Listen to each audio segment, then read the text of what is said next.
الرحيم. السلام عليكم ورحمة الله وبركاته. أصحابتي دقاليقة وإذا وذا السلام يلكست أجوكتان وحان رجينايا inaad farxad iyo caafimaad wada qabtaan kusoo dhawaada channelkeena My Hami Channel.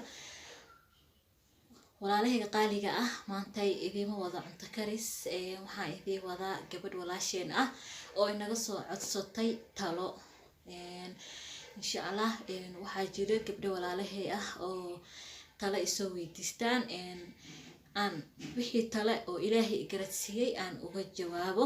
marka gabadhan walaasheen ah waxay maanta iga soo codsatay in aan idin soo bandhiga adinka asxaabtaada waxay dhahdaan la qaybso waxaan ka rabaa talo iyo duco. marka insha Allah walaasheen wixii soo weydiisatay waan idin soo gudbi doonaa insha Allah wixii talo iyo tusaale insha Allah adinka lidinka sugaya iyo duco intaba. waana mahadsantihiin dhamaantiinba sida quruxda badan ay igu xiran tihiin insha Allah. waan idin soo dhaweynayaa asxaabta cusub ee igu soo biirtay asxaabta hore iyo la joogtay kulligiin waxaan idin leeyahay soo dhawaada. channelka waa channelkiina meel kasta aad joogtaan farxad iyo caafimaad ku waara insha Allah. walaasheeda waxay igu soo gudbisay waxay igu soo dirtay dhanka social media haddii adinka aad qabtiin fikir haddii aad rabtaan inaad ila wadaagtaan talo insha Allah waxay igu soo diri kartaan fariimihiina Instagramka waxay igu qoran Sumaya Siman, Snapchat-ka waxay igu qoran Suheeb, Facebook-na waxay igu qoran Sumaya Siman insha Allah. halkaas ayaa igala soo xiriiri kartaan walaalahayga qaaliga ah dhamaantiinba waa idin mahad celinaa insha Allah. hoos ayaan ku soo qori doonaa insha Allah Instagram-kayga, Snapchat-kayga iyo Facebook insha Allah. halkaas ayaana igala soo xiriiri kartiin dhamaantiinba insha Allah. walaashay qoraalkii ay soo gudbisay waxay igu soo dirtay dhanka social media laakiin halkaas ayaan ku soo qortay insha Allah. dhamaantiinba waa idin mahad celinaa walaalahayga qaaliga ah. ugu horeyntii waxay ku bilowday magaceeda insha Allah. walaashay ma sheegi doono magaceeda meesha ay joogtaan ma sheegi doono insha Allah, laakiin waxaa lidinka rabaa adinka inaad usoo duceysaan dhanka commentiga ugu soo reebtaan ducadeeda iyo fikirkiina insha Allah. ugu horeyntii waxay ku bilowday assalaamu calaykum waraxmatullahi wabarakaatu.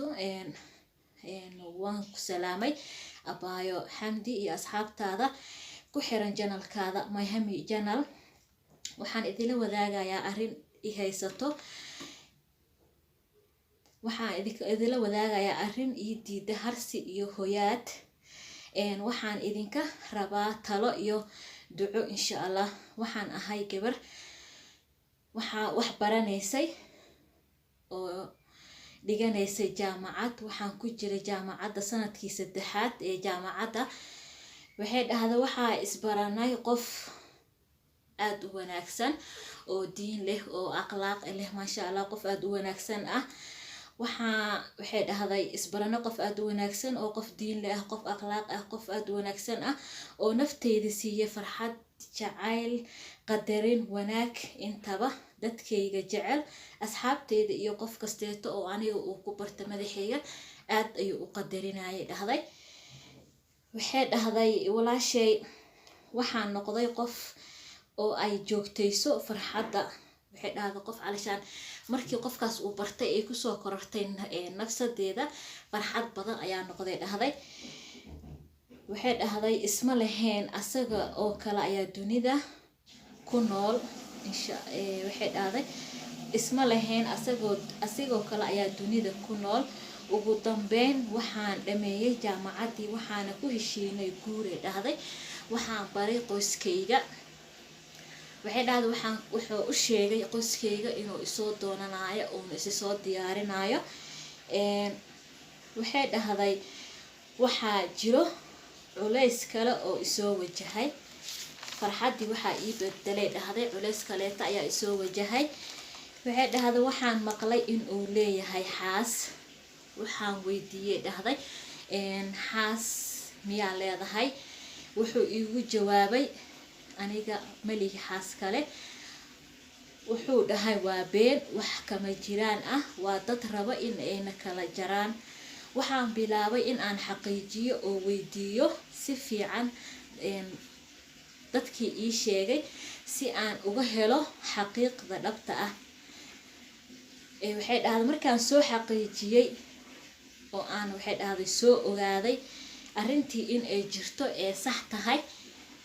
waxay dhahday waan u soo laabtay waxaana dhahay runta ii sheeg,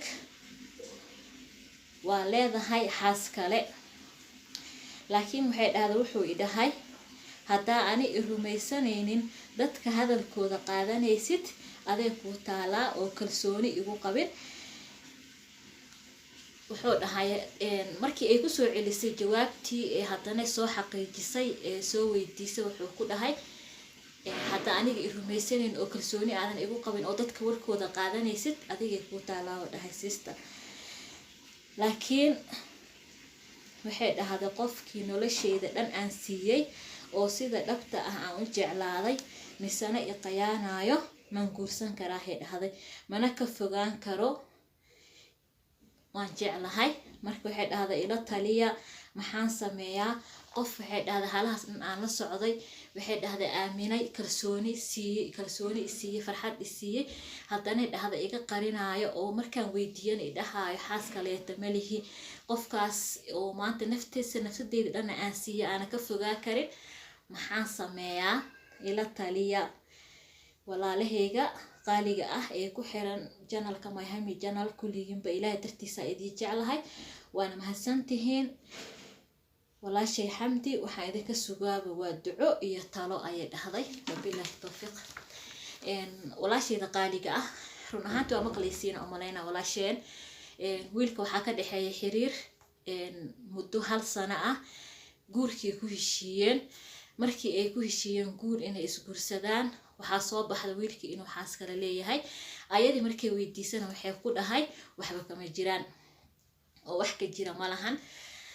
marka ayadii waxay leedahay qof hadda i qayaanayo oo been ii sheegaayo sidee nafsadeeda ugu aaminaa, sidee waxay dhahday kalsooni ugu qabaa. marka waxaa lidinka rabaa talo. wixii talo ah waxaa ugu soo gudbi kartiin walaasheen commentiga ugu soo reeba insha Allah. walaashayda qaaliga ah aniga fikradeyda markaan ka hadlo xamdi ahaan maanta wixii fikradeyda ah aan sameyn lahay waxay tahay walaashayda qaaliga ah saacada la joogo marka fiidiyoga fiirsatay insha Allah ka 2 ragcad duko, istiqaarayso, meeshii ku qeyr ah Ilaahay subhanahu wa ta'ala ku soo waafajinayo. hadii calaf isku leedihiin way isguursanaysaan, haddii calaf aadan isku lahayna waa kala tegaysaan. waayo waxaa jiro dad isjecel oo halahaas dhan isla soo halgamayay, isla soo socday, haddana aana calaf isku yeelanin. marka haddii ay istiqaaraysatid labada wadamada ku soo baxayso, haddii qeyr uu ku yahay iyo haddii uu shar ku yahay.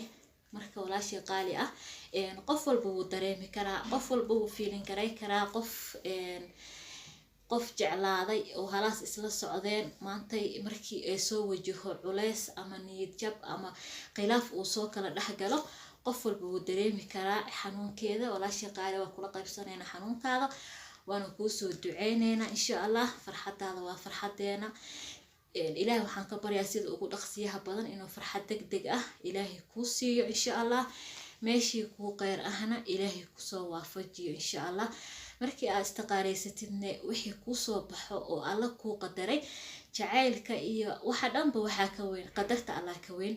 marka qadarta Allah insha Allah wixii ku soo baxo oo qadarta Allah walaashay qaali waxaan ilaahay ka baryayaa inaad ku qanacdid oo ku faraxdid insha Allah. haddii aad calaf isku leedihiin isguursanaysaan insha Allah. haddii calaf isku lahaynahana meeshaas lagu kala tegayaa. waxaa dhici karta maanta wiilkaas in uu isdhaho gabadhan amayna rabin xaas kaleeto in la guursado oo isdhahay sidaas uga qari. laakiin xaqiiqada jirta ee dhabta waxay tahay qofka markuu qofka rabo waa inuu runta u sheegaa. qof runta kugu raaci waayay been waxba ma tarayso. qofka haddii aad rabtid ceebtiisa dhan way ka indha tiran tahay oo ceeb kasta oo lagaaga sheego ma aqbalaysid. waayo qofkan daacad uu ku yahay runta uu ku sheegay. marka runta waa shay qaali ah, aan ku dadaalna runta inaan isku sheegno. runta ama waa lagu kala tagaa ama waa lagu joogaa, laakiin been wax ay taraysa ma lahan. beenta dhamaadkeeda waxaa ka soo horeeyay waa derbigaas aan ku soo celinay, laakiin runta ayaa fiican.